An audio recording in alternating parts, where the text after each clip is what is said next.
is Ossett Town. A very windy evening. I don't think that my windshield is doing us justice. Both teams are entering the field this evening.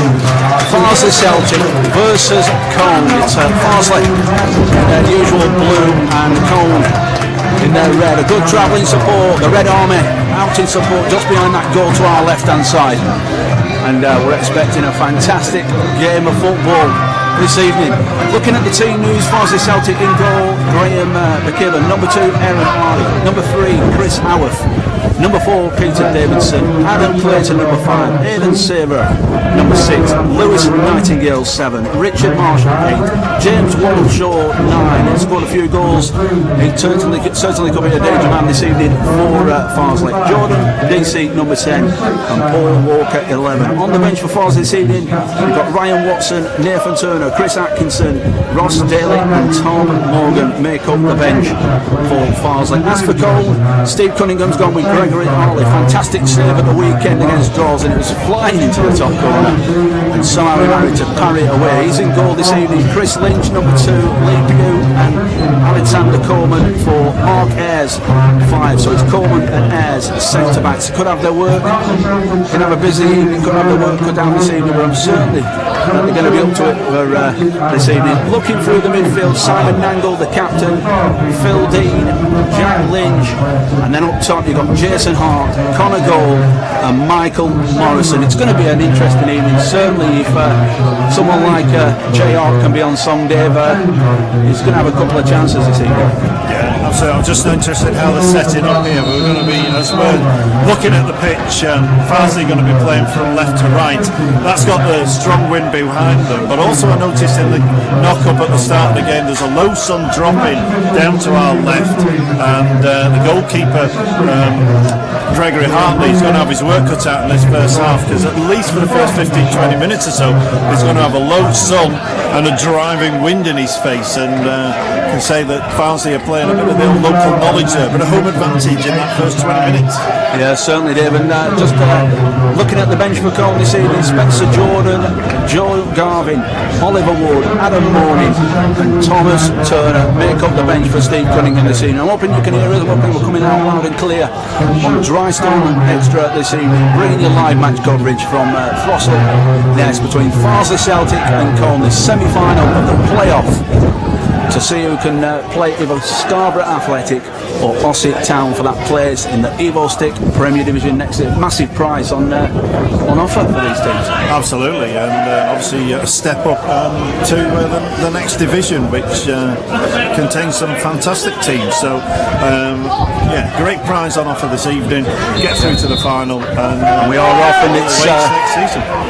Farsley kicking, as Dave rightly said, from left to right in this first half, and they put it right into this bottom right hand corner on this near side. We're situated just in the main stand to the left hand side of the halfway line. It's going to be a Colne throw, and it's going to be Lee Pugh when he can retrieve the ball from the back. Yeah, use that strong wind straight from the kick-off. Yeah. Got it right to that bottom straight away. That's going to be a play all leading. Good long throw from Pugh, but put back in by the centre half into danger, just bouncing around at the moment, just looking to maybe get a foot on the ball, and Jay Hart traces the ball down. He's got it on that. We were trying to feed it into that far right hand side, but it's Colne coming forward now. They just happen to go back to the fullback, hit it long down the channel, looking to come inside, and doesn't. He's still got possession, just mixing the ball. Morrison trying to feed it through to Jay Hart. It's in the air and it's bouncing down, and Morrison, that's a good challenge.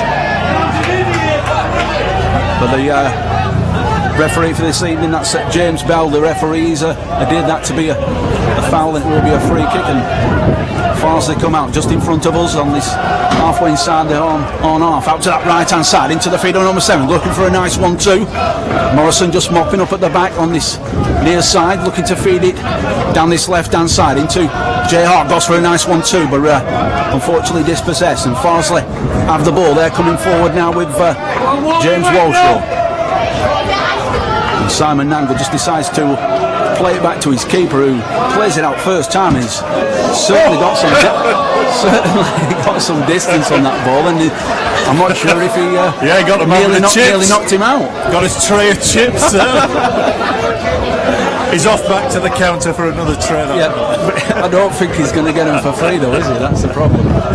That was a hell of a kick against this strong wind. Certainly, and you probably can hear that gustling wind. I've got the windshield on, but Morrison's got the ball and looking to just play it back into Coleman, who's put under pressure and has to release it first time down that far right-hand side. Jay Hart picks the ball up. Yes, he's got the ball. He's halfway inside the Farsley half, looking to play it inside, but dispossessed by Farsley. They're looking to just feed it into the feet of Lewis Nightingale, the number 7, but Lee Pugh's got the ball on this near side in front of us, looking to feed it down the line. That's into the feet of Phil Dean. First time ball into the box, rolls that back post. Oh, he's well. He has to get it at the second attempt of the keeper, but as we said before the game, Dave, that swirling wind could cause some problems this evening. Yeah, absolutely. And also, it's been played at a million miles an hour at the minute, the first 5 minutes of this game.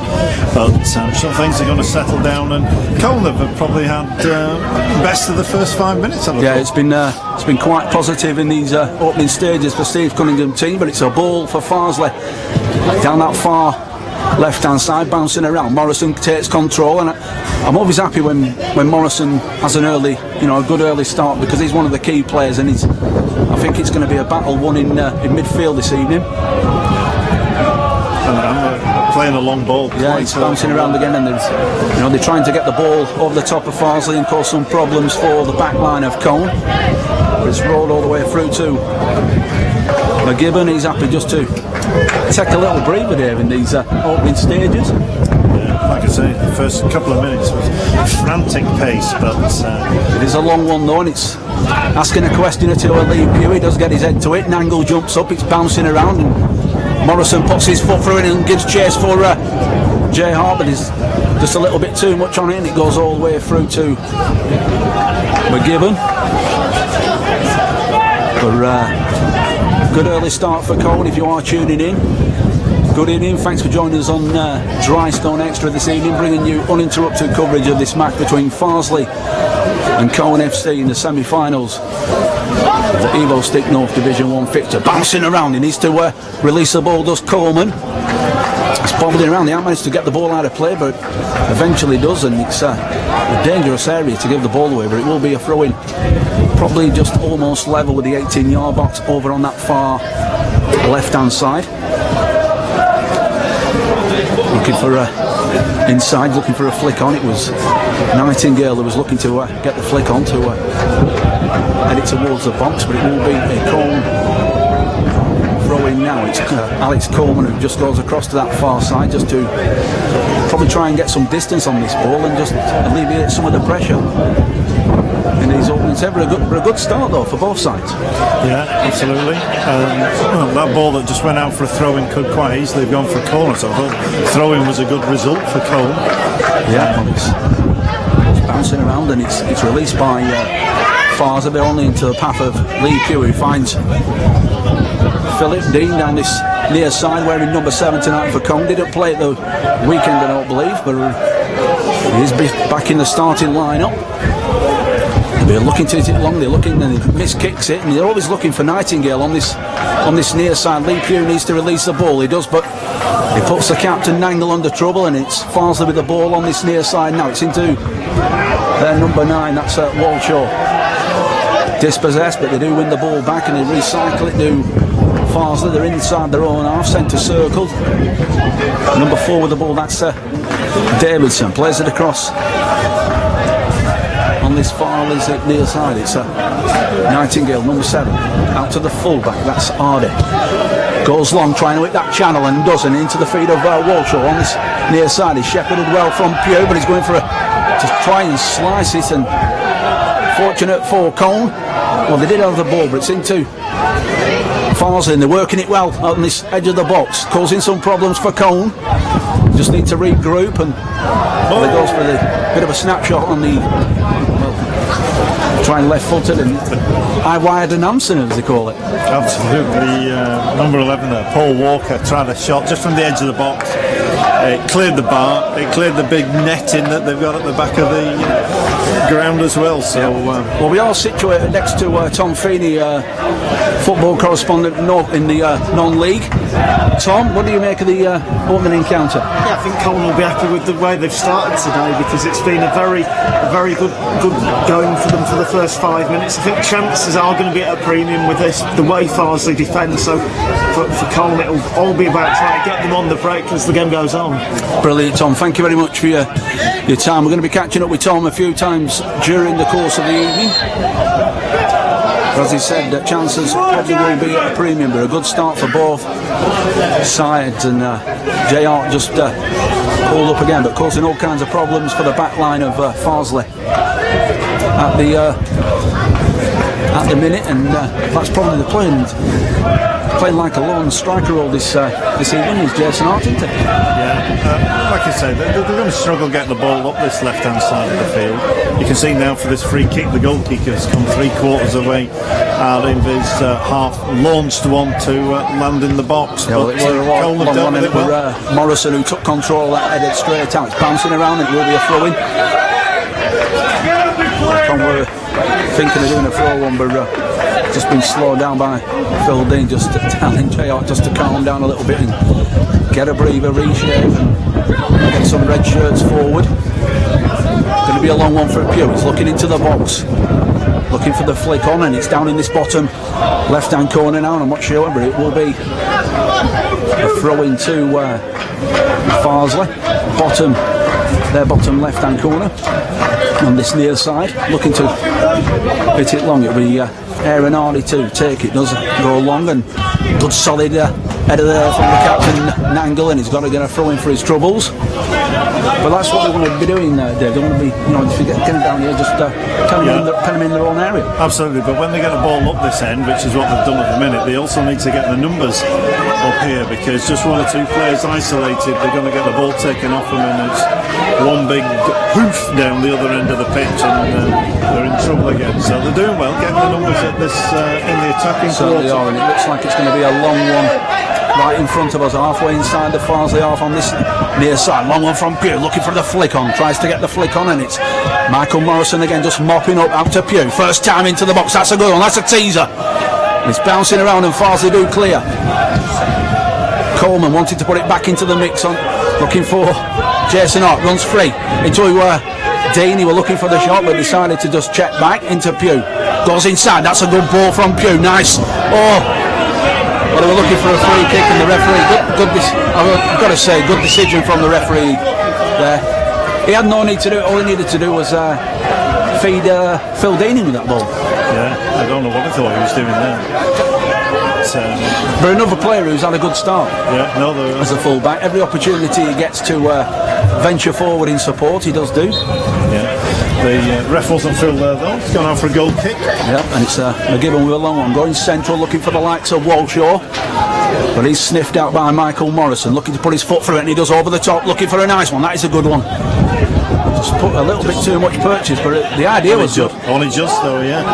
The idea was good, and it's JR's working his socks off at the moment. He don't want to run himself into the ground in these early stages. As far as they're coming forward into Hardy, he goes inside to Nightingale, just on the halfway line, but shielded well and shadowed well from Nangle, got a touch. But luckily for Nightingale, bounced back into it. Morrison, that's good. Kicking at the ankles of, that's Marshall, number 8. Diagonal ball, played across.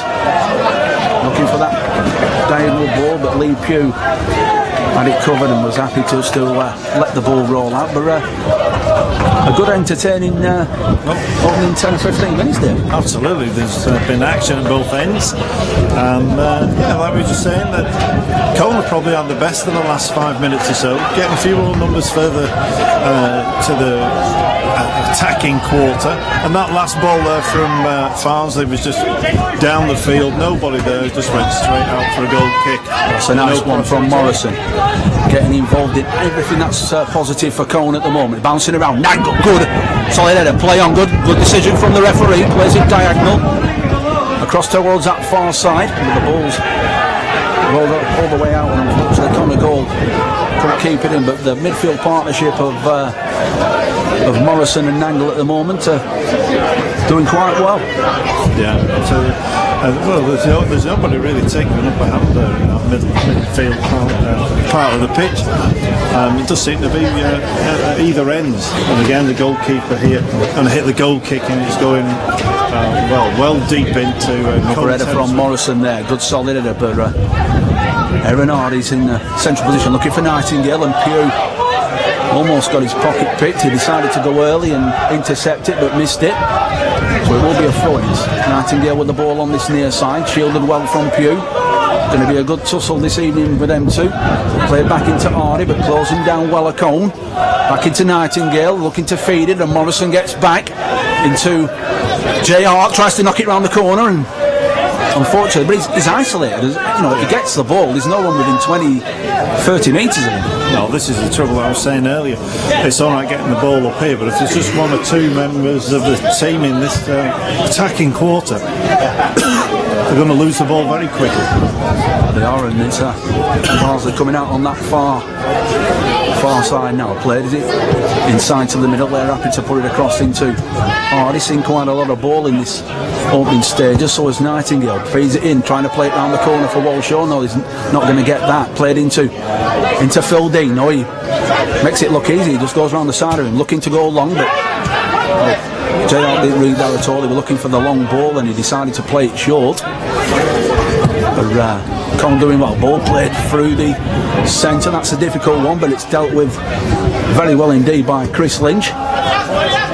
Lee Pugh puts his foot through the ball and brought down by Farsley.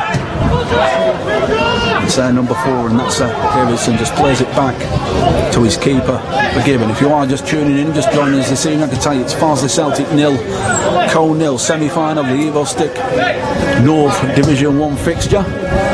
Good game so far. Glad you can join us this evening. I'm going to say it's Nangle coming forward, but it's Morrison mopping up again. He needs to release that ball and just dwells on it too much there for a short period of time, but gets away with it.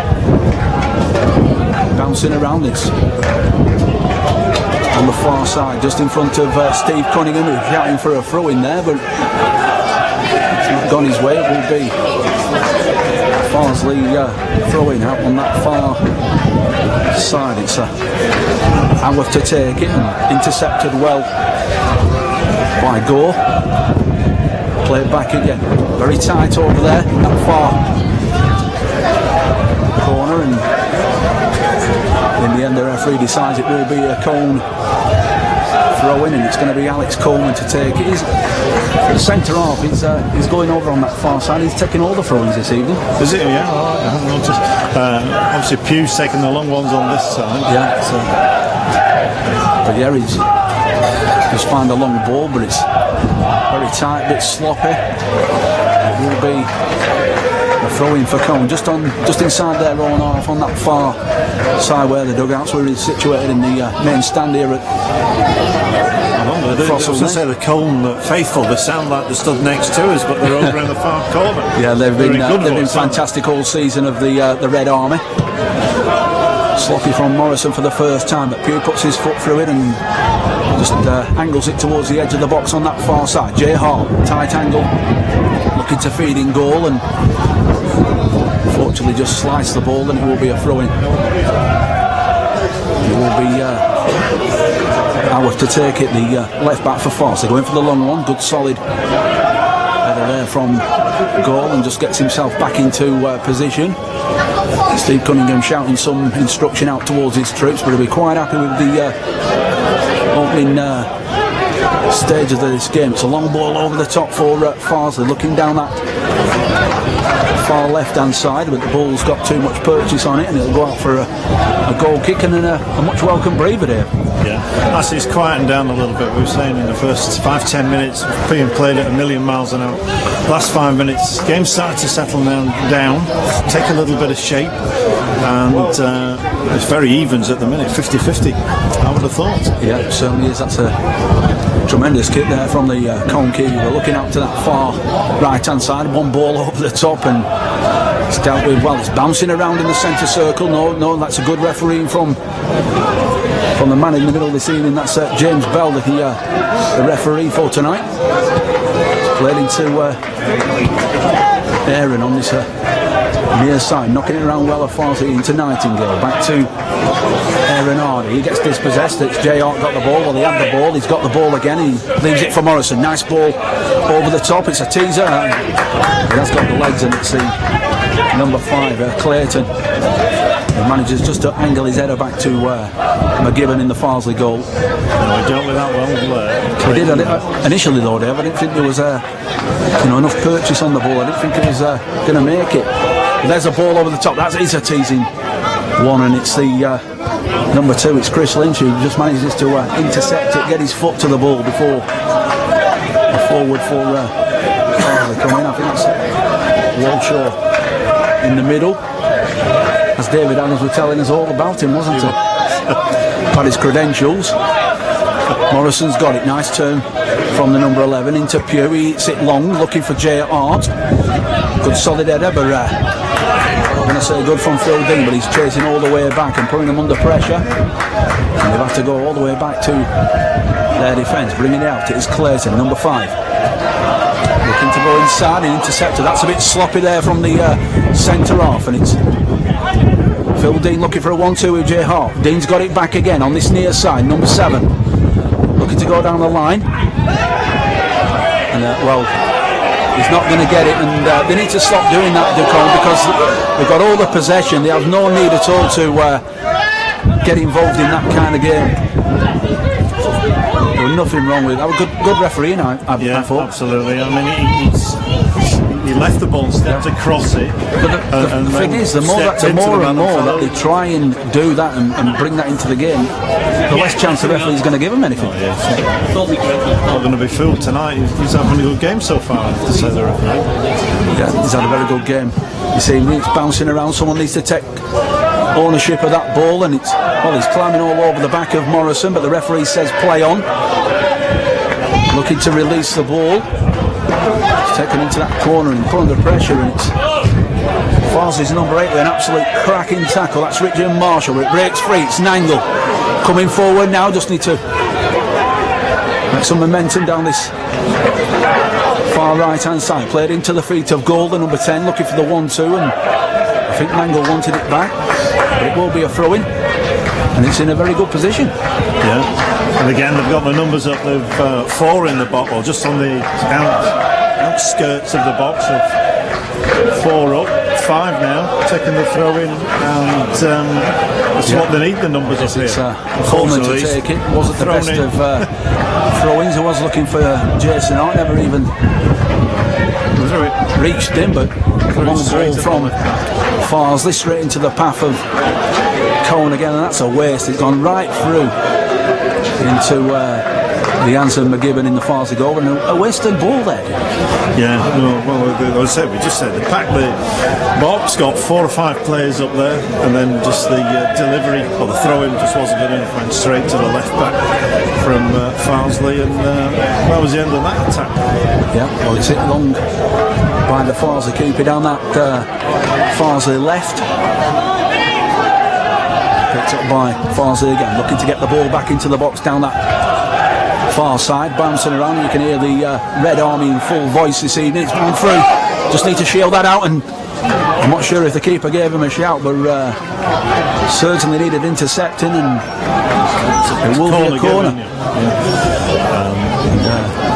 Reinforcements coming up for Farsley. I think it's the first corner, isn't it? Yeah, I think it is, and both there, Clayton and Savoury come forward. It's down towards that back post. It comes out at the far end of the shot, and it's a slice shot at that, and as I say, the first corner of the evening and dealt with, and it's a quick one. They want to play it early.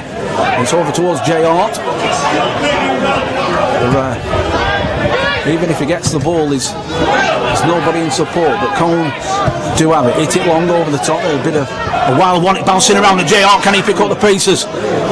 Just need to squeeze him in that corner. It's goal. Who's going to get there first? But I thought Jay Hart was going to get in there. He's just bobbled about, just going off his toe. He did. He's working hard this evening. This Colne's number 9. As you said it though, he's been running around now. So whether he can keep it up, but keep it going. there is reinforcements on the bench if need be in the second half, and well, the dreaded extra time, because as we know it, there will be a winner Some point tonight, whether extra time or penalties. The referee wants a word with Michael Morris. I'm not quite sure what's been said over on that far side, but the referee, James Bell, so far so good, had a good performance. Yeah, and it's strange this actually, because the free kick has gone in the direction of Colne, and then the referee's having a word with a couple of the players, and the captain from Colne. So it looks like he's given the decision, and someone's said something, but they got the decision anyway. So need to focus on the game here. It will be Gregory Hartley. It's it long looking for Jay Hart. Gets up well there, does the number 9 and bouncing around, but Nango gets his foot in. Well, eventually, I think it's Clayton who went for the header. I think it came off his shoulder. I think it did. It's a long one looking for Walshaw. Did well there, did the number 9 for Farsley. Can they keep it in? And they can. On that far side, nice ball into the feet. They need to get close to it, and they put it right across the face of goal. And all it needed, it was just screaming out for a blue shirt to get on the end of that. Yeah, best chance of the game so far, that one, I think. Like I say, just went right across the face of the goal. In fact, it's gone for a corner. But I think that's a clear indication, Dave, that if you do give Farsley an inch, they certainly will take a mile. But it is a corner for Farsley on that near side, looking to curl it in left-footed, and it bounces out, but they've recycled the ball again. It's put in by Nightingale towards that near post. It's bouncing around. Oh. And there was an effort, there was an opportunity there for Farsley to take the lead, but a great ball left-footed by Nightingale into the box, and looks like Colne. Yeah, he only put his head in. Certainly put his head in the danger zone there. He took one for the team, didn't he? Yeah, he got a stray boot there. Not intentional, just going for the ball. The ball then broke, and then again, they've had another flash shot that sailed over the bar.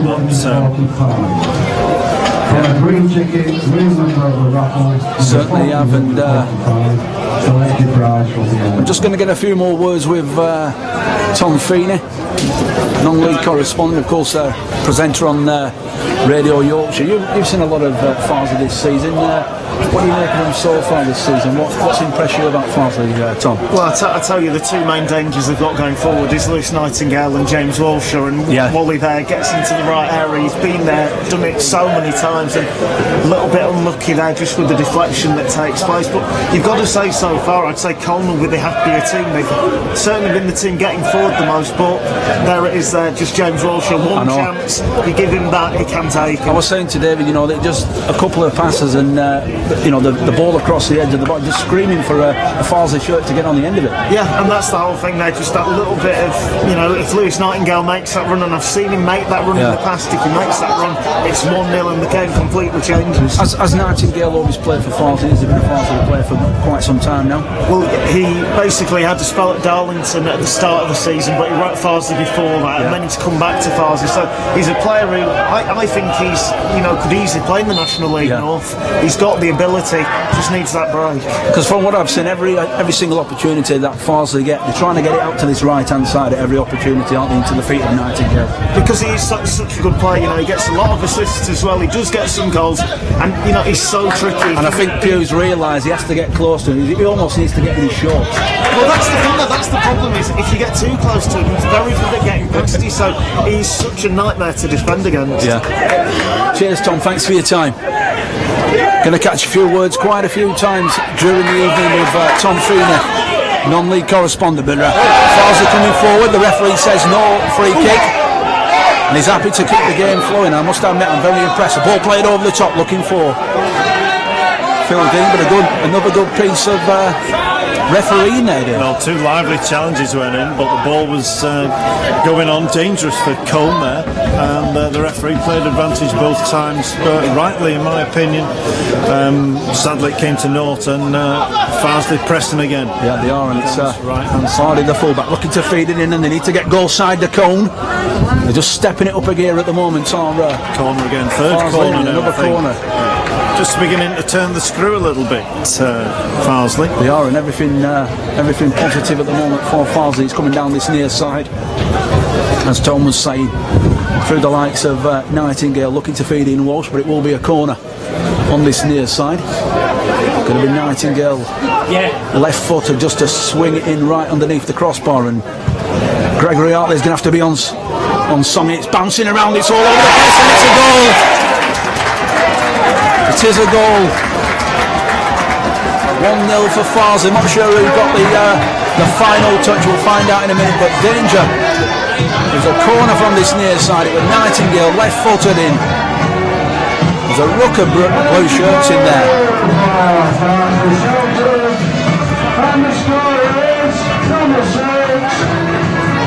Number 6, I think Aidan Sabry has got the goal. Yeah, we just said that they're just turning the screw there, Farsley. Third corner on the bounce. Just put that pressure on, and it's certainly something that Colne could have dealt with. They've just got to ride out this next 5 or 10 minutes to Colne. Don't want to give another goal away. But it's come through on that far side. It's Farsley coming forward again.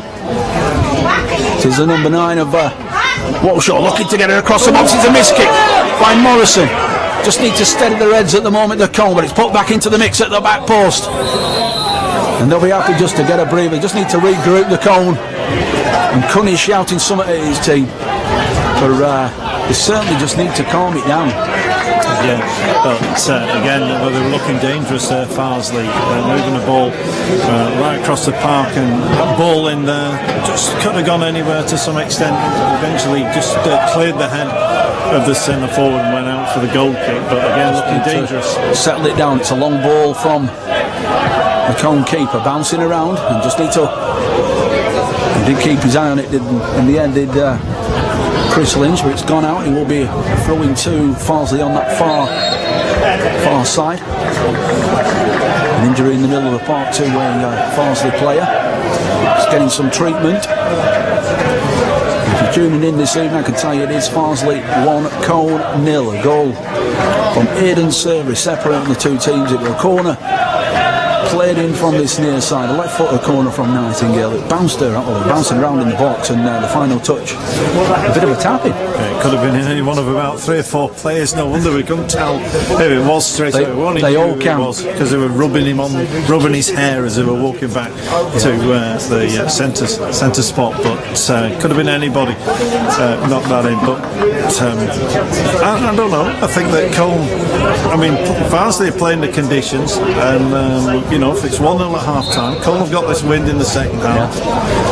If they can get themselves, I think from what's happened so far, Dave, Colne can take a great deal of confidence in the early stage. They matched Farsley in many aspects. I just think they need to get more support towards JR, because he's isolated up there. He's got 3 blue shirts around him at any one time, and unless they get some support, it's just going to come back quicker than it's going up. Yeah, the other thing with 2 centre halves here, 2 big lads, and Jay Hart's not the tallest of centre forwards, and if he's isolated needs to play as into it his is, feet. then these balls that are coming up high, he's onto a loser already before they even get in his direction. Bouncing around, and it's a lead view diagonal ball into this corner, and it's going to be JR who gets there first. Shielded well by Farsley players, but it's filled in, going for a 1-2, and that's sloppy, but they'll mop it up, and it's Lee Pugh. Can he get the ball into the box? He does. He goes for the first time, but he's closed down well there from Jordan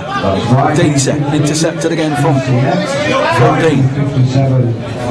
Played out at the back of Colne, and just crossing the halfway line, just on that right hand side.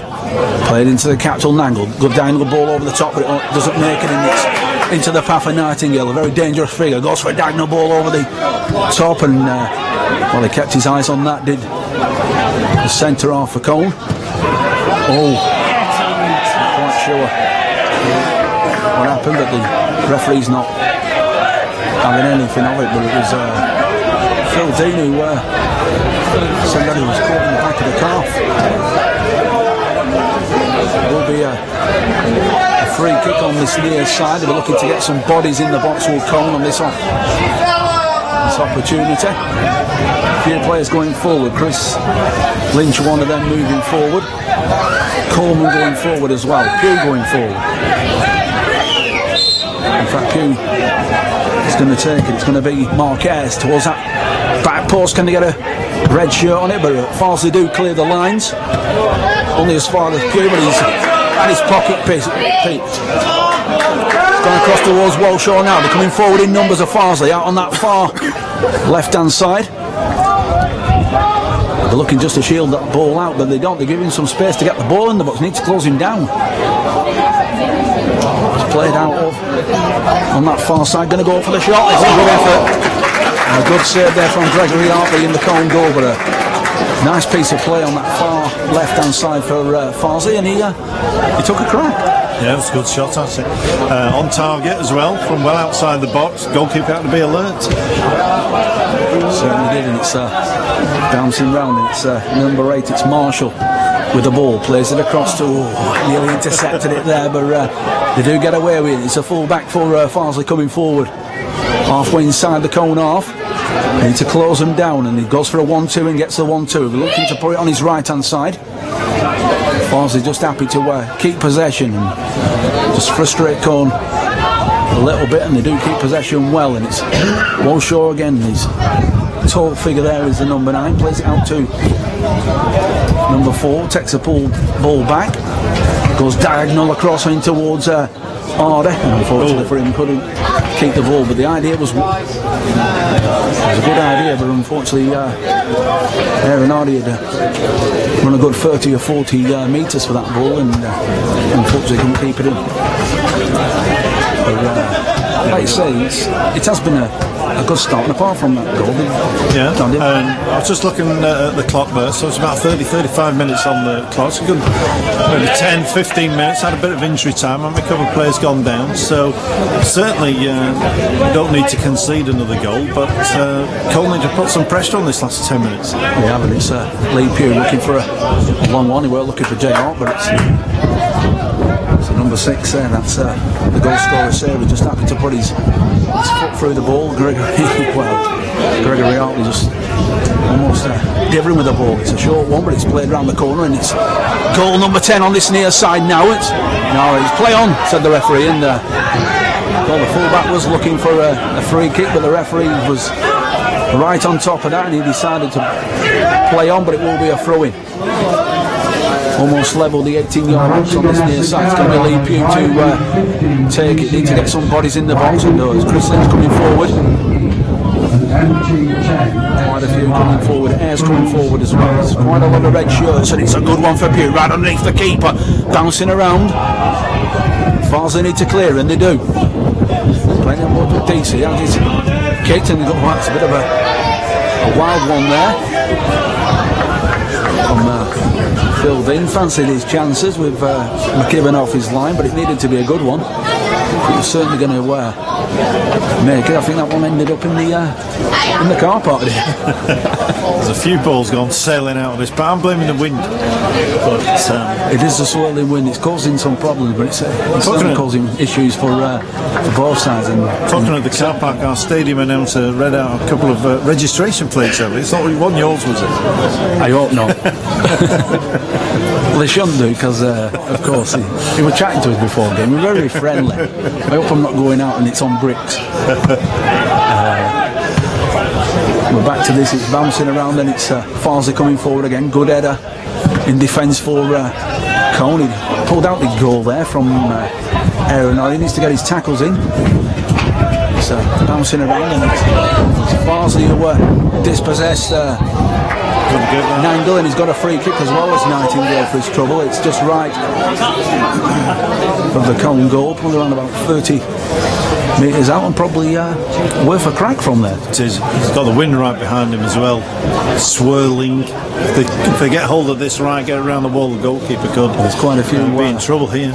bodies. You've got Referees moving. Walker standing over the ball. Nightingale, who could possibly have a go, but he's walked away from the free kick. So you got number 11 fancies, I think, on his number 11, Walshaw with his left peg. Looks like it's going to be Walshaw. Left pegged around the wall. It takes a deflection, and fortunately Michael Morrison is on hand to get the ball. The ball comes forward to Jay Hart and get forward well, and that's good play from Colne. They're coming forward now, playing it across field. Can they keep possession? They can. Working it well at Colne at the moment down that far right hand side, overlapping. Morrison were looking for it, but it's a ball played in towards that back post, and good hands from McGibbon. Well, I'm not sure what happened. A bit of a clatter in the box, and McGibbon got one right in the midriff. He caught the keeper in the air there. I don't know about football. In rugby league, that's an illegal tackle. He certainly let him know that he was there, didn't he, Dave? Yeah, they've both gone down though, to be fair. They've both taken a knock here. But another positive move from Colne. Yeah, absolutely. Well, yeah, right. Obviously, Worked it well, they're right under side, the played it across to that far right hand side, and a difficult ball, a teasing ball into the box, and both McGibbon, I'm not sure who's on the floor for. Looks like number 8. Yeah. Is that an 8? I think that's Jack Lynch. The refs calling the medical staff on. It looks like the Colne player is probably more injured than the goalkeeper. Yeah. So we're certainly going to have a little bit of injury time at the end of his first half. Yeah. McGibbon's up. The wind taken out of his sails. Depends how he's fallen there. Could have maybe collarbone. Hopefully Jack Lynch will recover. If you are just tuning in on Drystone Experts Evening, good evening, thanks for joining us. But I can tell you it's Farsley, Celtic 1, Colne 0. A goal from Aidan Savoury, separating the two sides. It was a corner played in from the near side. It was left-footed corner from Nightingale, bounced around in the box, and it was Savoury who reacted the quickest to just slot it all from a couple of yards. And apart from that, Dave, it's Colne done quite well. Absolutely. It was just that little period there, wasn't it? About 20 minutes, 25 minutes into the game when Farsley had a bit of pressure. They had 3-4 penalties on the bounce, corners on the bounce, and it was the last one that paid off. Ball bobbling around in the box, and it went. People are walking past us to go for liquid refreshment, and he had a couple of pints of lager in them. They look quite nice, even though it is cold. I'd have been more tempted by a couple of pints of hot chocolate. Yeah, it's a cold night here. It's a clear night now, actually. It's clear, but it is cold, and it's getting colder. We're looking away to our left-hand side in that far left-hand corner. The Red Army they've come in the numbers tonight. Yeah, well, everywhere we've been, they've done the same well thing. Supported. Same as when looks like he's coming off here. Farsley, he's number 8. Certainly taking a knock, and it does look like it's going to be a substitution for Colne. I'm not sure what it is. I'm not sure if it's a bit of a dead leg or. Certainly took a clattering. So he's being helped up by ribs, maybe physio, and Alex Coleman, I believe, is helping Jack Lynch off the pitch. There will be a substitution. We'll soon see who's coming on. I'm not sure. I think it could be Adam Morney,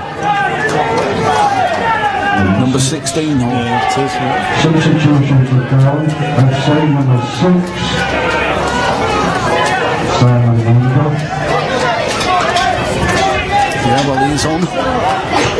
It'll be welcome for the likes of JR, maybe going up front alongside JR, because he certainly needs assistance up there. They need another body up front, though. We've said it a couple of times. Now, I can understand, Steve wanted to play it cautious in the first half. Don't want to give, too much away, but it's certainly clear to see that JR needs some support up there. We've said it, as you say, we've said a couple of times he's been quite isolated up at the front here, and as we said, he's not the tallest, and there's two big centre halves around him. An extra body up there is certainly going to help. The Farsley are coming forward down the far side, looking to get the ball in the box. Took a bit of a deflection, and it's put in again by Farsley. Not messing around and dwelling on the ball. They're moving the quickest. They wanted a penalty for the troubles, but that was no penalty. if he's not going to give that, then there certainly could be some retribution from that. But he's diving down in the box. But it's played into the feet of Adam Morning, 16, just coming as a substitute. Lynch, and he's closed down well from DC, and he's going to have the referee's going to have a word with DC because it was a late challenge on Lee Pugh. I've got to say the referee has had a good game so far. Yeah, no, you're going to. The man in the middle this evening, which is James Bell. Try to let the game run as much as possible. Yeah, but there's now one or two of these tackles coming in that are just a little bit late, down the back of the leg and all this sort of thing. Well, Colne are coming forward now, and they want to go for the short one. It's Adam Morning. Can he get one round the corner? He can. It's a nice one. Can Pugh delivering from this near side? It's played in. It's bouncing around. Picking up again, Colne. Well, dispossessed very well indeed, and it's Nightingale who's got the ball, looking to get it, and he does get it. Free kick. Goes to Brennan very easy indeed, and gets a free kick for his troubles. But it just showed you how quick, attack can turn into defence for Colne. No, we mentioned it already, or James mentioned it earlier, that they fancy this Nightingale down the right wing, don't and they play it into him again. It is Nightingale, and Lee Pugh is certainly having a shift to put in this evening, but it's Farsley. Can they go towards that byline? They were looking to go towards the byline and get the ball into the box on this near side down there. Right, it's going to be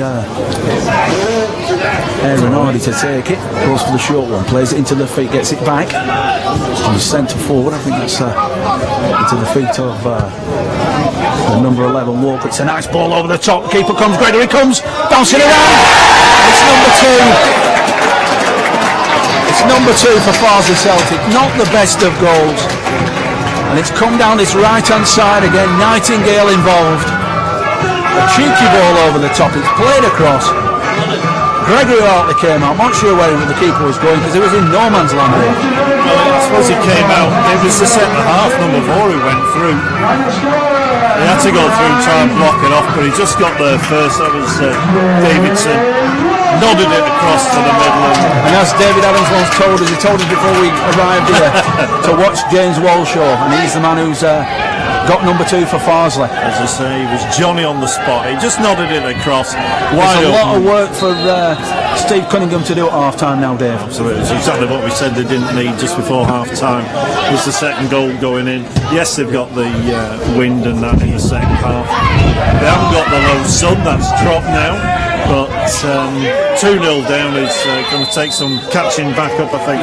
It is going to take some catching, but if anyone can do it, I'm sure Colne are going to give it a go, and Cunningham's going to have to rally the troops at half time and see what he can get out of this game, because if you're going to lose it, you might as well lose it by 5 or 6. Oh well, then this way we're saying putting another man up front now is no option. He's got to go for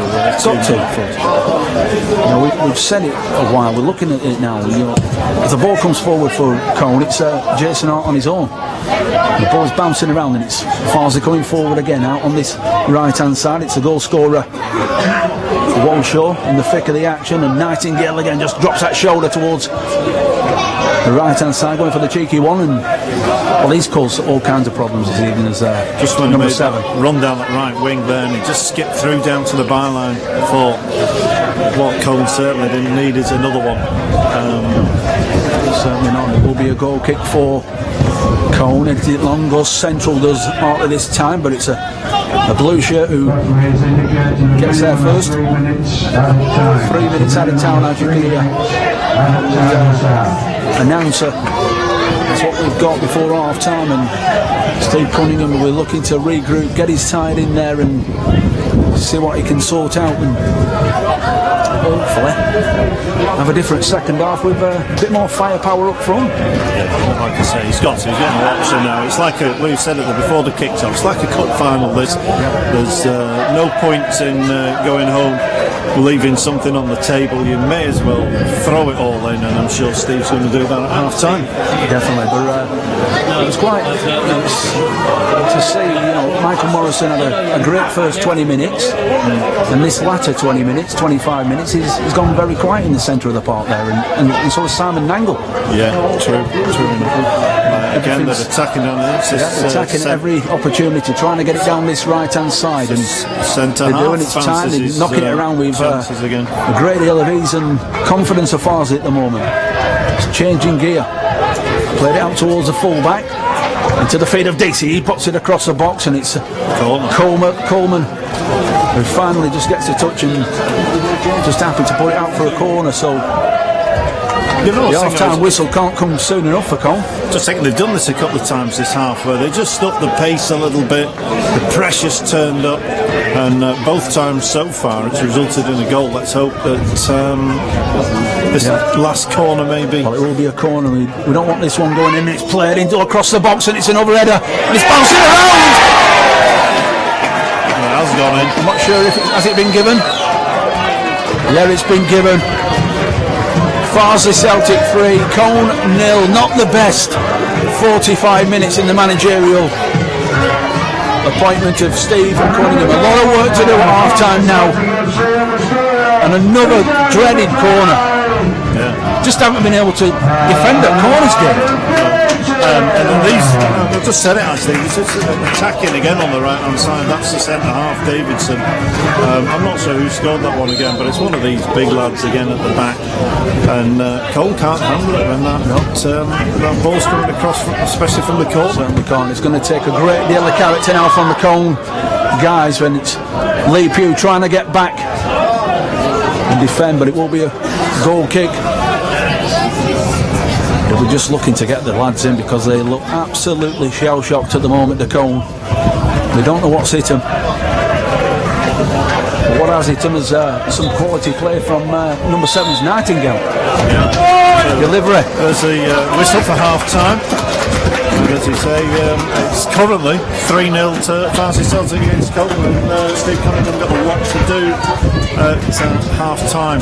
So A, rally the troops, B, maybe change the formation and change the chances of Colne in this second half.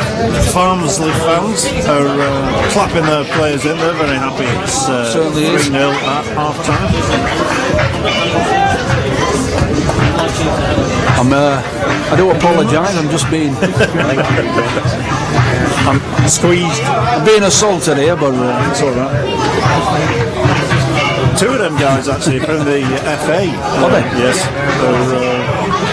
I don't know, they're adjudicating on something. Right, might be the referee, but if it is, he's had a good game. That's had a good game. Like I say, tried to let the game run, which was the right thing to do. One or two of them tackles coming in were just a little bit late in that last 10-15 minutes or so. You have to start blowing the whistle for one or two, it could have got out of hand. But as we said, Dave, that half-time whistle couldn't come soon enough, and I really do think that third goal was a sucker punch. That's the one that's really going to cause some problems, because 1-2 down, you can go in at half-time, you can probably rally the troops, and hopefully if you can put some more firepower up front with Jason Ott, you get an early goal, your tail's up. Unfortunately, that was the away leg, and Leon won that 3-1, so not looking too great for Manchester City ladies. And on the same score, it's not looking too great for Colne this evening. All the players are back out on the pitch. Yeah, the players are back out on the pitch. We're just ready to get this second off. Just want to get a few words with Tom Feeney, get his thoughts. Well, it's not been the best 45 for Colne, but a lot of danger coming down this right-hand side from Nightingale, as you were saying in the first 25. But what do you think Steve Cunningham would have said to his team half-time after that? Yeah, I mean, it's shell shock, isn't it, really? Because, you know, the first 25 minutes I thought Colne were really in this game, and it's 3 chances, and Farsley have taken all 3, and I think that it just shows the quality that they've got. You know, Nightingale causing problems. You know, sometimes when I say players good, I jinx them, but with Nightingale there were no doubt with that. Wally getting in the right place, just, you know, getting his goal, and I just think that's the problem for Colne. Is that they might as well go for it. Just go for it. Throw the kitchen sink. You lose this game 10-0, who cares really? You Exactly. know? So that will be the hope, but you know, the big thing is Farsley, if they're given any chances, they will take them. They will. You know, it's just such a weird way that Colne are going to have to go for this. They're going to have to know that they'll probably concede 1-2. I was saying to David, Tom, I just thought it was quite negative for Steve Colne just to play Jason Hart on his own up there. Yeah, and he's isolated. And I think the thing is, on his own, he's done well, but he needs that support because he's been getting the ball, holding it up, waiting for options, and just nobody's been there for him. It's not that he gets the ball, like you're rightly saying, he gets the ball, and there isn't a red shirt for 20 or 30 metres, and then he's swarmed by about 2 or 3 Farsley shirts. Yeah. And what that does as well is, because Farsley know they've only got that one player to mark, they can actually put 1 or 2 more in a midfield position, a bit more attacking, because they know they've got that one man. Exactly. Anyway, Tom, thank you very much for your time. We'll catch up with Tom a few more times in its second half. Good words from Tom. It's pretty much echoing what we've already said about the first half performance from Colne. Yeah, I think we've got a few early ideas of what the plan is for this second half. We've had a couple of long balls already from Colne. By the same time, like Tom was saying, just had a little attack there from Farsley, and just an offside there that stopped them getting a bit of a break. So there's going to be chances for Farsley. And I believe while I was chatting to Tom Finney there, Colne have made a substitution, another substitution. I'm not quite sure. We'll have to look out for the changes there. I wouldn't be too surprised if putting another attacking option, but it's a long ball from Hartley played in towards the Farsley box, bouncing around, and decides to put his foot through it, but it's bounced down towards Colne's number 5. It's been released. He was looking for a free kick. Marquez looking for a free kick. He's going to have to get himself back into position here, and the ball's played over the top looking for Walshaw. Yes, I thought he brought it down on his own. It looked like he was juggling with the ball. He stood there pointing at his shoulder. Can do that all night. That was handball. A chance for Colne to stick another long one into the box. I see that last ball caused problems straight away. When getting everyone into the box is almost, apart from Coleman and Pugh who's taking this, every single red shirt is in that box. It's a long one towards the back post, bouncing around, comes out to the edge of the box, played into Jason Hart, out towards Coleman, needs to deliver it, decides to go back, checks inside to Pugh. Pugh will certainly put that ball in, he does, just chips it in towards the back post looking for Morrison. It's gone through, and I thought Farsley was going to put his foot through it, but he decided to play it short, and it's tight in that far corner on the far 10 to 15 left hand side, or Colne's left hand side. It's a long one, and he's played deep, but it's another Farsley shirt just mopping up at the back and doing it very well at the moment. Farsley in blue. Also got the ball, shields it well, but he's covered well as by Pugh, left back. Coming forward a Farsley down that right hand side. Nice ball. Can they get the ball into the box? It's Walshaw again, looking to get to the byline, cuts it back. And Coleman just puts his foot through the ball in there and can't seem to get out of their own box at the moment, but it does break free, and it's coming forward down in numbers, or Colne just kicked it just a little bit too far, and that was a late challenge. Yellow card out for that one. Just going to be yellow. He's lucky. Just overrun it, didn't he? Just overrun it. Just took that little bit too much of a heavy touch on that one. But if you are just tuning in, just finding us on Drystone Extra this evening, I can tell you it wasn't the best of 45 minutes for Colne. It's Farsley Celtic 3, Colne 0. An uphill struggle. They are going to try and get themselves back into this game. There's a lot of work to do. And as as we said, Steve Cunningham and his team back on the pitch probably a good 5 minutes before the Farsley lads appeared from the tunnel. Yeah, absolutely. And I'll tell you what, in this weather, I'll be spending longer in the changing rooms and stuff out on the centre there. But I don't think Steve Cunningham was allowing them to do that. No, probably not. But just receiving some treatment, this guy from Farsley. Yellow card been handed out, but we're starting to see the one or two more attacking options as far as Colne are concerned. Starting to look a bit more dangerous. Oliver Wood was the substitute that's come on. Came on in the second half of Colne's 0-0 with Drolsen on Saturday. And I think they brought him on for his aerial supremacy. Tall lad, could have done with him in the first half. Very tall. I tell you what, if they get a corner or two. You can see he's a big crowd here this evening, Dave. Yeah, so we've said all night, the crowd. What would you say? Probably in the region of 700 or 800? Oh yeah, definitely. Mainly gathered behind this goal to our left. And all the red Colne in that itself far, brought a fair number of on the left hand side in that far corner. It's going to be McGibbon, puts his foot right through the ball, going central. Good solid header from Colne, bouncing around. He shields it well, does Oliver Wood. He's done well there. Plays it into Adam Morney, a bit tight, gets dispossessed. He's looking to get it back, but doesn't want to foul there. Played out to Walker, goes inside, brings it on his right. Checks back, he's still got the ball and broke down, and Morrison wants the ball. Played into Oliver Wood. Nice ball across to the far left hand side into the feet of Pugh. It's a bit tight and Farsley marking well and just pushing Colne back. Goes into the feet of Philip Dean, but he had to go back to Pugh because he had no other option, but it will be Pugh with a long ball. It's a Farsley shirt again who manages to head it back, and Morrison messing around with the ball but does manage to find Chris Lynch, number 2. Played out towards Ray. I thought he was injured, but the ball's played across and it's Oliver Wood who gets the flick on, bouncing around, and it's cleared from Farsley. Tries to turn him, does Walshaw, trying to show his experience, and someone needs to get a challenge in, and that is a late challenge.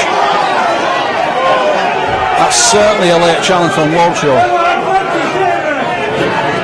He was stretching. He lost the ball and he were overstretching, and don't even get a ticking off. No yellow. Another long ball from Colne there. Get the attack going again. Yeah, trying to get the ball down this right hand side, trying to play in Adam Morning, but it's the full back Alberth who manages to get it, and it's played all the way back into Chris Lynch, tight,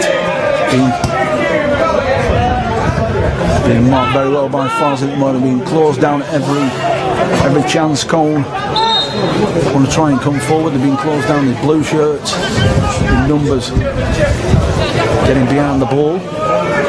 Will be a throw into Farsley, plays it back to his centre half who goes long. Chris Lynch puts his foot through it, but into the path of their number 4, and that's a great ball from Davidson. Played across over onto that far right hand side, halfway inside the Colne half. Closed down well from Leaper, who just tells him he's there, but they've still got the ball, and they play the ball into the box first time. It's broken free, they need to clear the lines, and it's Morrison just mopping up at the back, but danger again for Colne, and it's not gone, it's into Nightingale, just brings it out onto his left and calls it, and he's still got the ball. He's trying to pick his spot was number 7. He's dangerous, and it's out to Walker. The danger's not gone yet. Colne working tirelessly hard just to keep Farsley at bay. Walker playing a nice one to wires crossed there between the two Farsley players, and the ball's not gone out.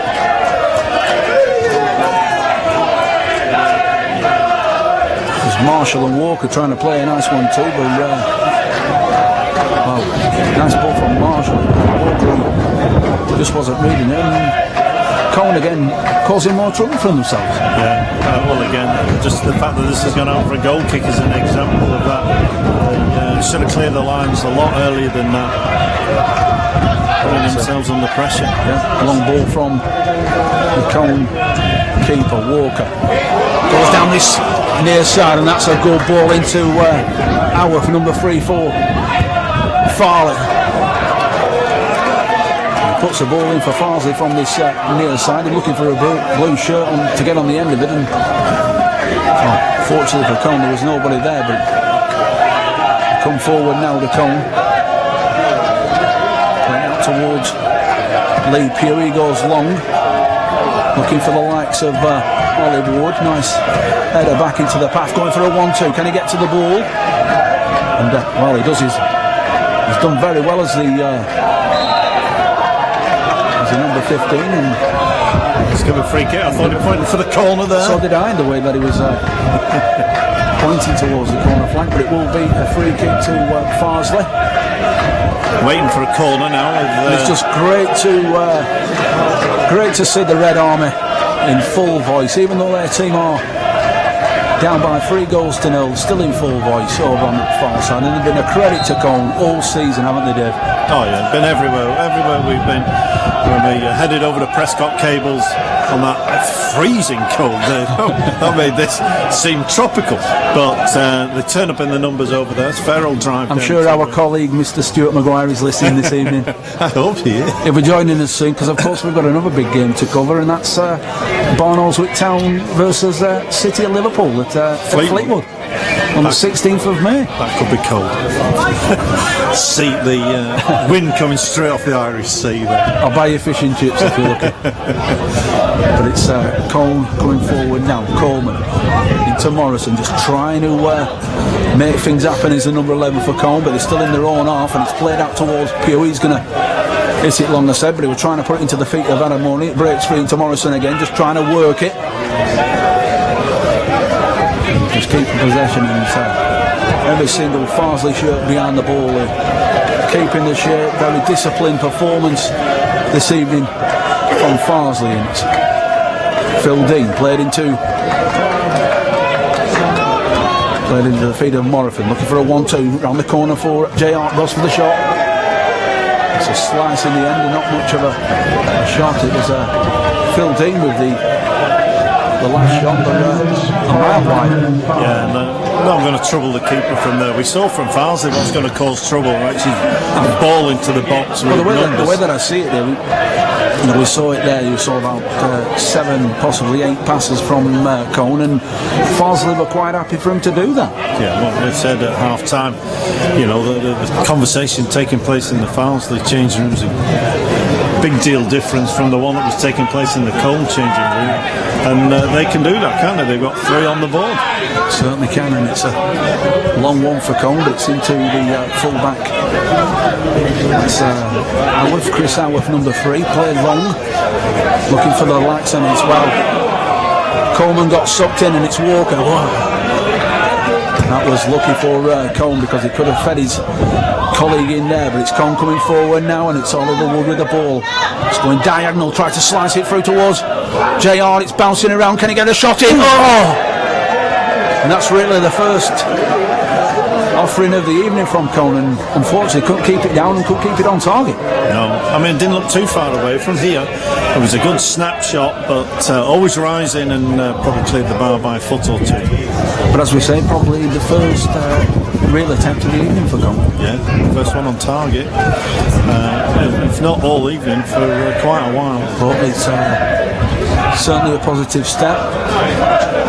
There will be a goal kick, and it's Gibbon just drills it long, and central position. It's Morrison who gets his head to it, but it's bounced out towards Nightingale on that far right hand side. Coming forward, and he needs to be careful. Does Morrison, because he quite a cynical challenge there from Colne's 11. He's had a great season as Michael Morrison. They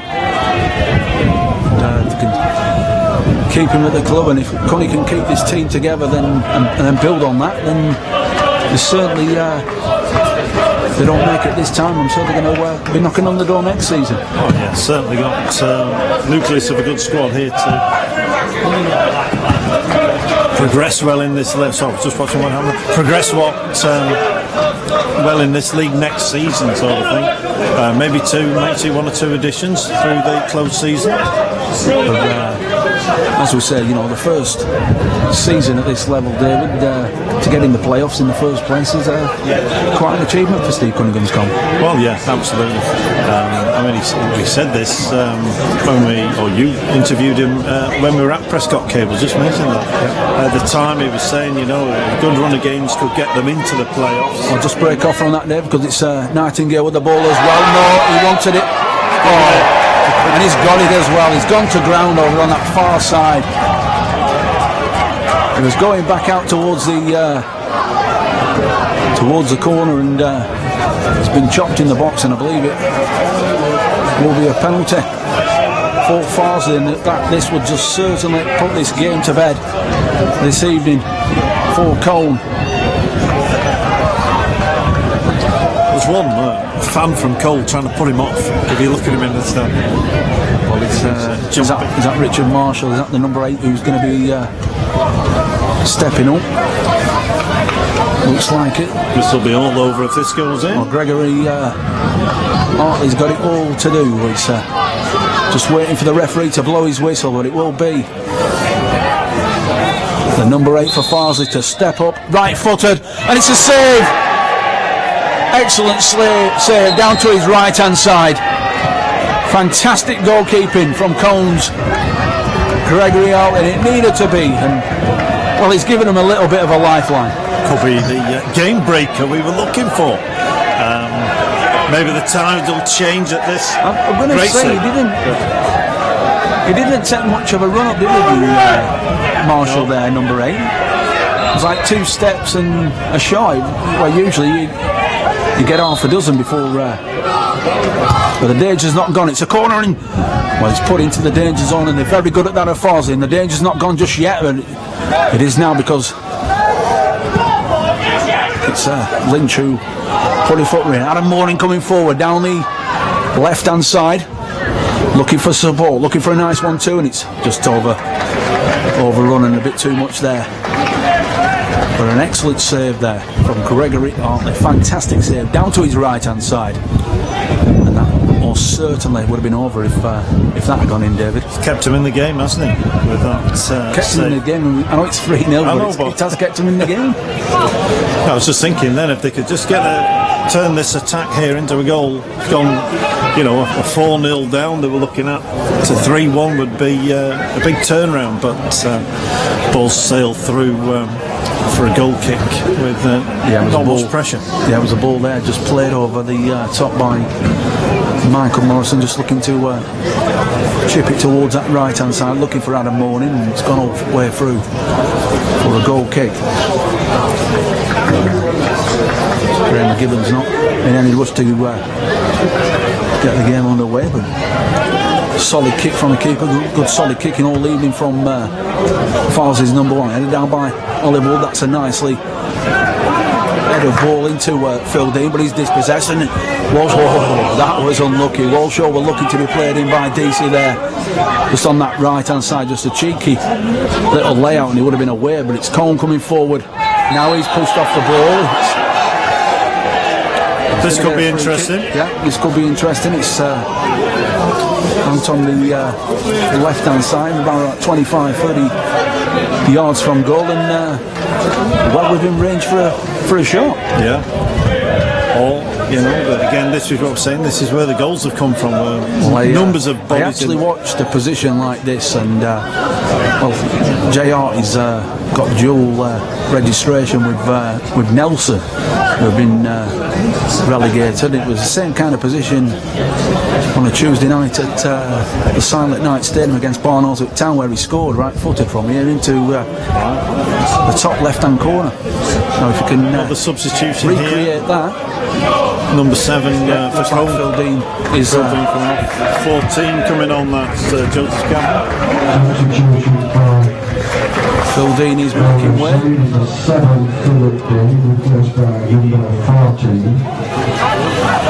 The tall figure, but I'm certain, well, J-Ott's not taking it. It's going to be played, drilled across the box hard and low. A bit of a wasted effort there from Adam Morning, and well, he's been chopped as Oliver Wood.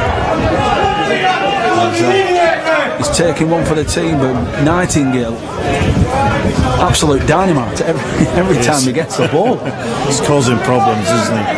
But that, as Tom was saying, you think you've got him, and then he inserts that little bit injection of pace, and keeper coming right up to take this one.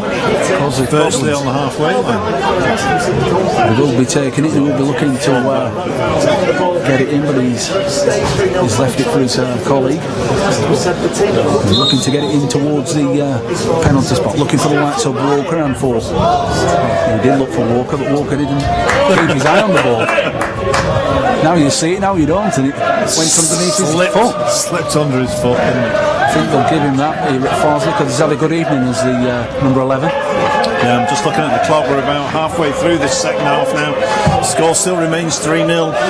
Desperate for a goal for Colne now if they're going to turn this game round.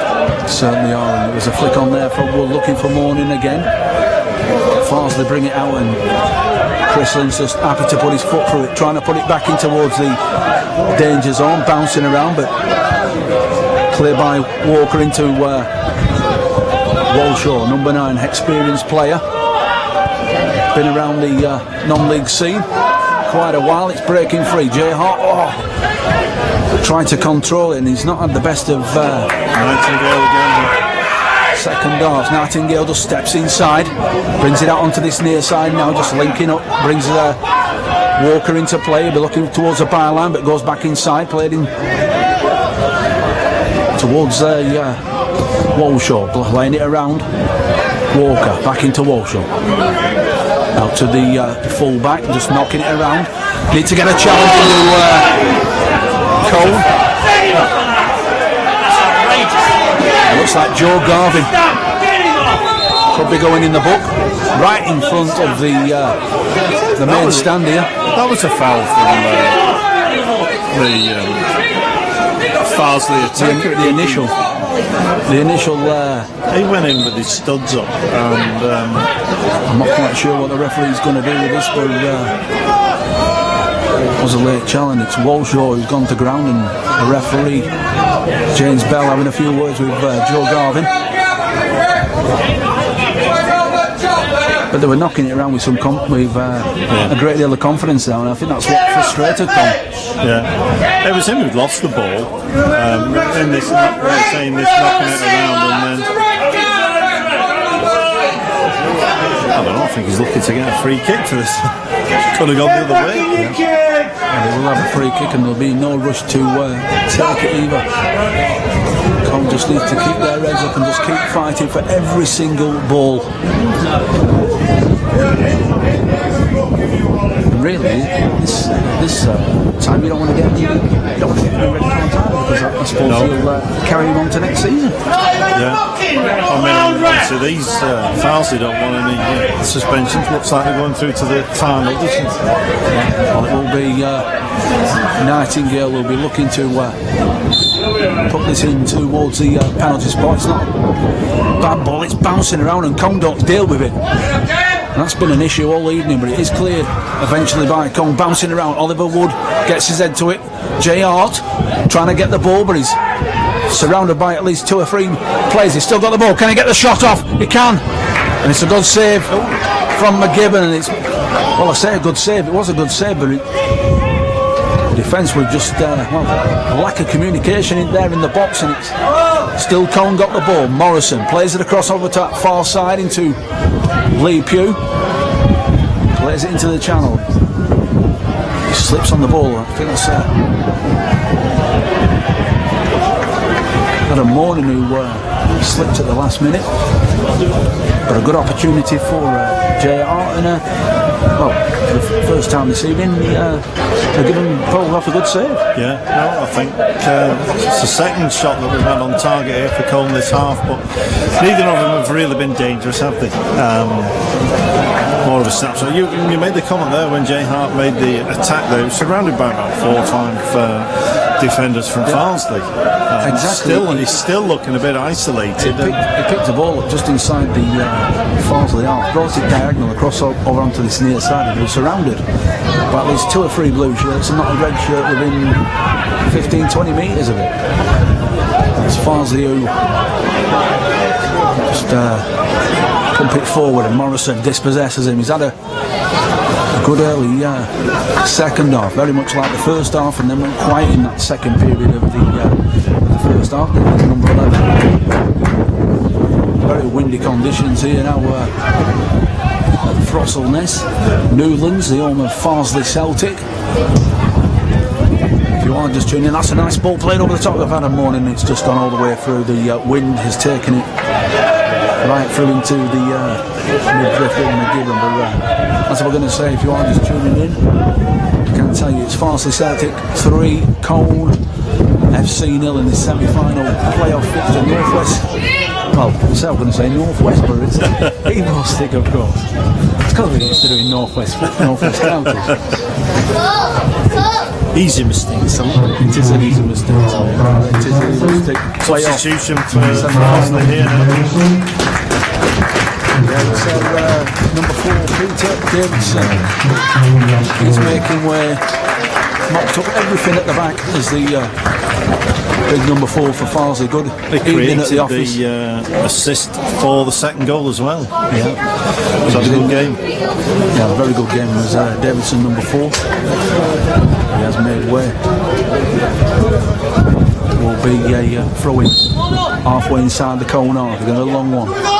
Coleman looking for the likes of Hollywood to flick on, and it's Coleman again down the right hand side. It's headed by Farsley, looking to keep it in. It's Walshaw getting back defending, but Colne come forward now down the right hand side looking to get a corner, but Farsley get back in numbers and hit it long. It's gone on my top. I'm not quite sure what happened there. I'm not quite sure what the referee has seen. McGibbon charges out of his goal, having a few words with the referee.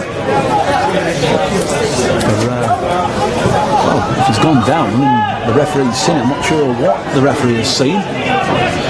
Down in this bottom corner on our near side. Physio is on, and certainly going to be a little bit of injury time. Yeah, it's been busy tonight, the physio from Colne, hasn't it? But hopefully it's not too serious and we get the play back underway fairly quickly. Some dark clouds forming over the west stand there for us. Let's hope we can keep away from any snow, hail, sleet or whatever before the end of the game. Oh, if it weren't for you, Dave, we wouldn't have got here till about 8 o'clock because I got lost, but that's another story. That's Google Maps. We were doing well, we were circling it. We were on a little bit of an housing estate, isn't it? Very nice. It is. A very nice housing estate. It is. It was only the site of the floodlines that gave away the position of the ground. And but looking at some of the football that we've covered this season, Dave, while we get the attention, we've covered Barnard at Town, we've covered Silsden as well. Enjoyed Silsden since Danny Forrester's taken over at Silsden. They've come on leaps and bounds. Yeah, no, I enjoyed that trip down. A few trips down to Silsden. When they played City of Liverpool, that was a good game. Well, yeah, I remember the first one where I had to pack up the kit after 45 minutes because I was surrounded by at least 300 City of Liverpool supporters, and they travel in their numbers. Yes. But we will meet them again at Fleetwood, but we will be in a very good, nice and out the way press box. I will play back underway, but we've had some. We've followed Colne for a couple of games as well, haven't we? And we have. We've seen Colne quite a few times. I've seen Colne a few times. I went to Droylsden. I went to a few away games with Colne this season. I've been very impressed. Indeed, but they are struggling this evening, down by 3 goals to nil at the moment against Farsley, the Celtic. Having a good second half, trying to rally the troops and keep it going. Farsley's got the ball, plays it into the feet of Walshaw, down into this corner towards Walker. Links up well with his full back on this left hand side. Coleman dispossessed and tries to put it into the feet of Oliver Wood, who couldn't get there first, and Chris Lynch, who puts his foot through it looking for Jay Hart. Solid header at the back for Farsley. They're playing it long, and so number 8, it's Marshall. He was looking just to slip it down this left hand channel into Walshaw. Playing long, flick on from Oliver Wood. Bit long, I think that one's coming towards us. And It is almost. Will be for a win. Windy conditions. That wind is certainly picking up. Will be a throw in just inside the Farsley half. It's Farsley's full back going long. Not sure whether the ball came in and went out. Will be,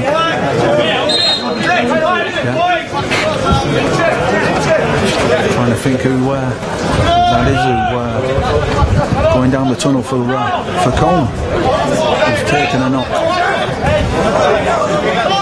Get the news on that. Try and tell you who that was. He was going down the tunnel walking. The interesting thing, you know, Colne plays with 10 men because they've used all the substitutes. Yeah, it's going to be difficult in this final stage, and it's Farsley again coming forward down that right hand side, playing into Nightingale. He's caused problems all evening. He's been certainly my man of the match, David.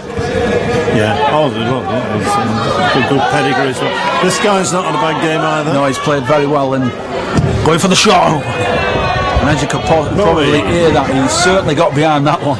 Yeah, but it's landed in the car park. As long as he done it, Michael. I was going to say, where have you parked? But he did get some force behind that. Yeah, a few car alarms going off there when the car park. I'm going to get a few more words with Tom Feeney, if I may. Spring Tom in.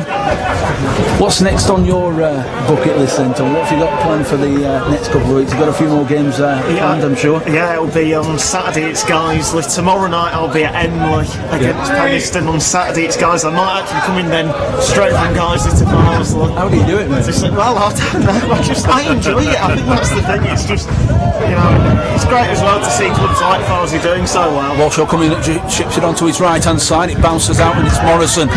And then Garvin puts his foot right through the ball, looking for Jay Hart. Sorry to interrupt. Where were we before? You like doing the Guiseley games or not? I know you do quite a lot of Guiseley matches, don't you?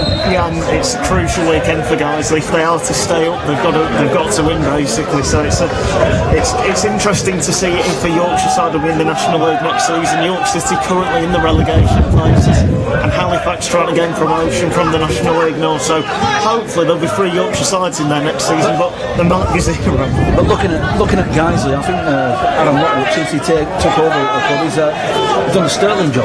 Yeah, he's done a fantastic job. 8 games in, 1 point on the board. I mean, you know, it looked like Guiseley were down and out, so to go on to the last day knowing that a win keeps the side in the division, you know, he deserves full credit for what he's done. Yeah. It will be a free kick, pretty much a central position. And of course, Mark Bauer, a good friend of yours, has done a great job at Bradford Park Avenue. Yeah, and he gets his 18-month deal, and he completely deserves that because he took over a side that looked down and out. He did. He's taken them over, and I put it on Twitter, and I got a bit of stick for it. I genuinely think they'll have a playoff bid next season because he will get the players in. He knows that league so well. He will know the players to get in. The question is, though, Tom, have Park Avenue got the money to give to Bauer? Well, I mean, all they need him.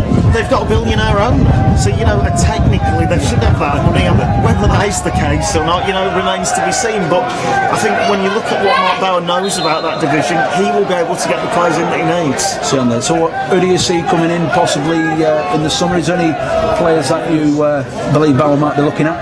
I think he'll have a list. He's got, you know, what he's he's been able to do is he's got a lot of players in from Guiseley from previous seasons. I would expect one or two that maybe are currently at Guiseley to be going to Park Avenue in the summer. So, and you know, that's the thing, if he's getting National League quality players in from National League North side, that can only be a good thing for him. Certainly. Thank you for your time this evening, Tom. Excellent stuff from Tom Feeney, non-league correspondent, of course, presenter as well, and correspondent on Radio Yorkshire. Great to have Tom with us this evening, David. Yeah, absolutely. And well, as you say, certainly knows the leagues and he knows the game as well, doesn't he? He does, and he's been a regular visitor on David Adams' Sports Saturday show as well, doing the non-league scene. He's busy beavering away as we speak, putting all the tweets for the Evo stick, and it's Nightingale going through, trying to cut it back. It was almost 4. Very dangerous. Again, the number 7, Morrison, coming forward now, played into Jay Hart, being rushed back into Adam Morning, loses possession, and Farsley just turning the screw into Walker, going for a 1-2 into the feet of Walker, went for a 1-2 with Walshaw, got the ball, cuts back, he's shadowed well by Alex Coleman. Another bad game for number 4 Coleman, and Farsley still have it.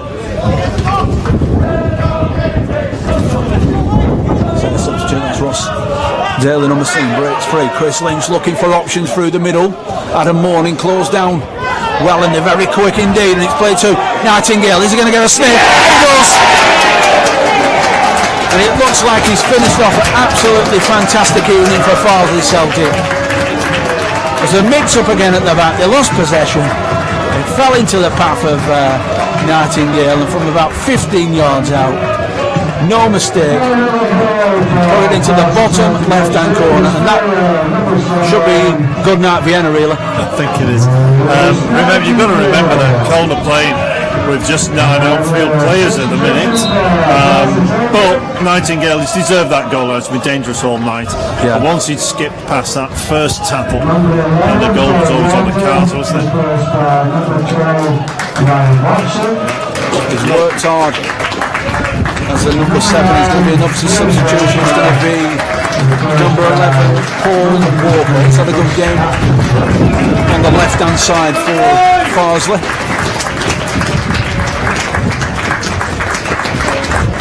Can't really, just need to keep going for pride now more than anything. Yeah, time there. There's still about 10 minutes to go because there's a bit of injury time, isn't there? Yeah, there is, and just need to keep their heads up at the moment. As you would expect, some deflated Colne players out there this evening. And they do have the ball, and it's Pugh going long looking for Oliver Wood. But I think what it's been, David, I think what we've seen from time to time, we're seeing it again now down that far side. Every time they come forward, Farsley, they're coming forward in numbers. And in that far corner, it's going to be a free kick, almost a corner for Farsley. But every time they have come forward, they come forward in numbers, and they come forward with purpose as well, haven't they? Yeah, absolutely. It's the numbers that's the thing that you right to highlight, because that was Colne's issue in the first half. They were moving forward, but at times not in enough numbers. But when Colne had the ball and they were playing it out, the amount of pressure that they were under from Farsley, you know, sometimes 2 and 3 players just swarming round the Colne players, and it's in there again, but it will be a free kick this time to Colne. A nice delivery from that far right hand side. It will be a free kick for Colne. Yeah, as I was saying, Dave, you know, every time Colne do get the ball and try and come out with play, they close down very quickly by Farsley. Yeah, and that was highlighted with the run halfway through the second half, where Colne did get a break on it, swarmed with defenders. Sort of. Well, from what I can see, if they play like this on Saturday, or well, not Saturday, when they play either against Scarborough or Ossett. It could be Farsley joining Lancaster City in the Premier Division of the Evo Stick. Well, on this form, you'd have to say they'd have a good chance, wouldn't they? They played very well tonight, and especially in patches. There have been certain parts of the game, little sections of the game where they've had lots of pressure, and they've turned that into goals. They haven't been able to deal with it, have they, at all, when they come forward in numbers, you know, through the likes of Walker, Walsh, Nightingale, as we've spoke about, on that far right-hand side, and even through the middle with the likes of Savoury and Marshall as well coming through for Farsley. But it's going to be kick halfway inside their own half. McGibbon, the keeper, just drills it forward down the left-hand side, bouncing around. Is Adam Moran going to get there first? He doesn't. It's Coleman who puts his foot for it.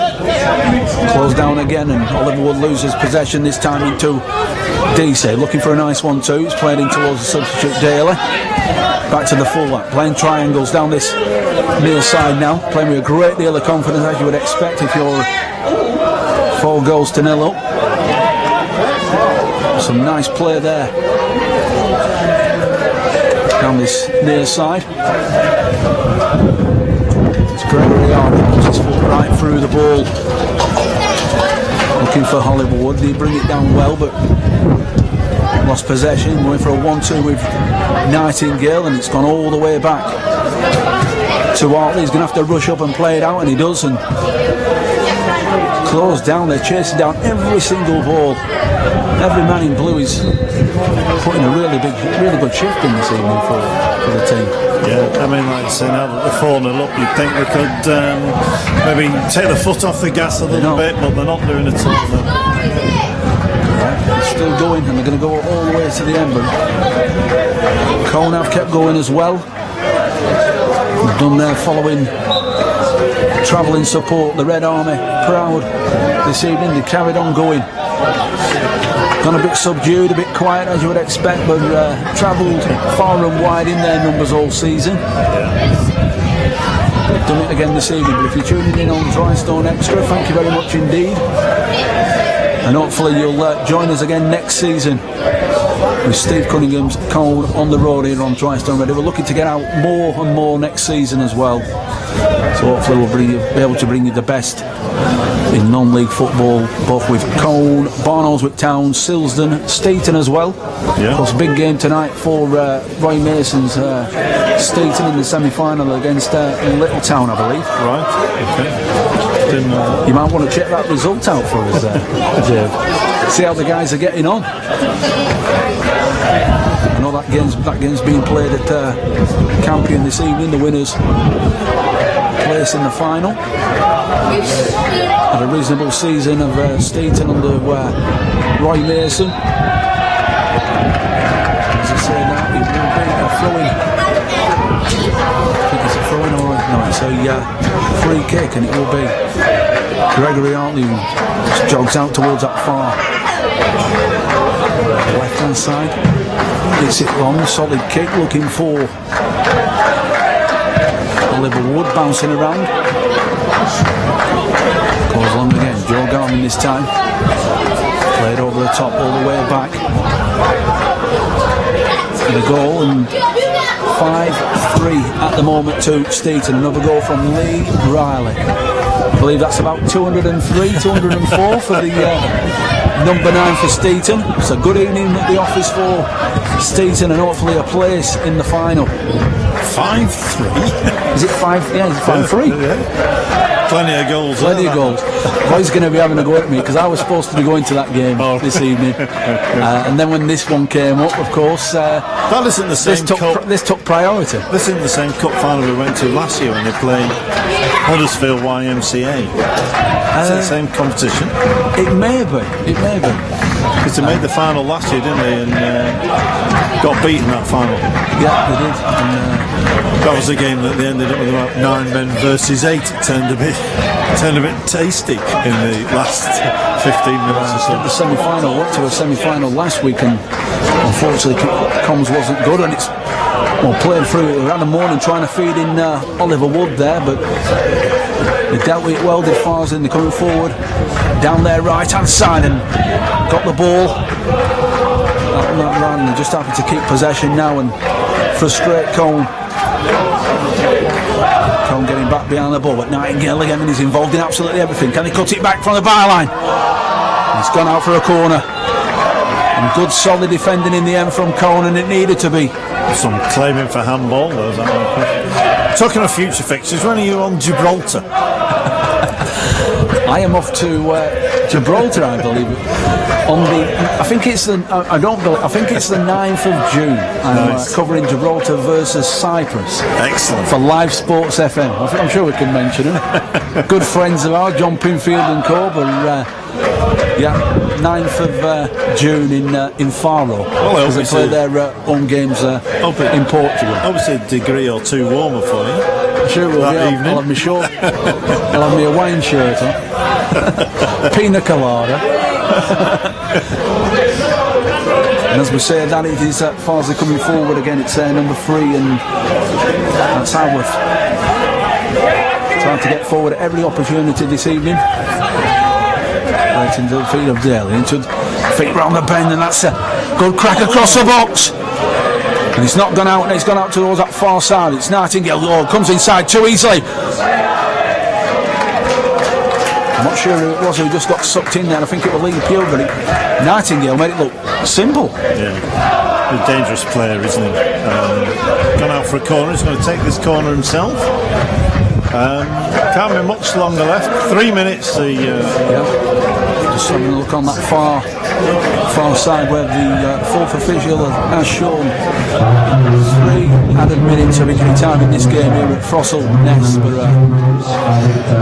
But it is Farsley 4, Colne 0 at the moment.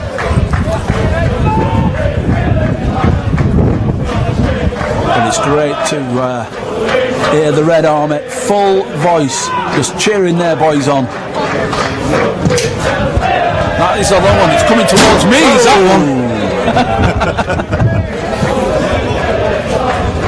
Yeah. It's a bit like that man in the first half where the ball knocked the chips out of his hand.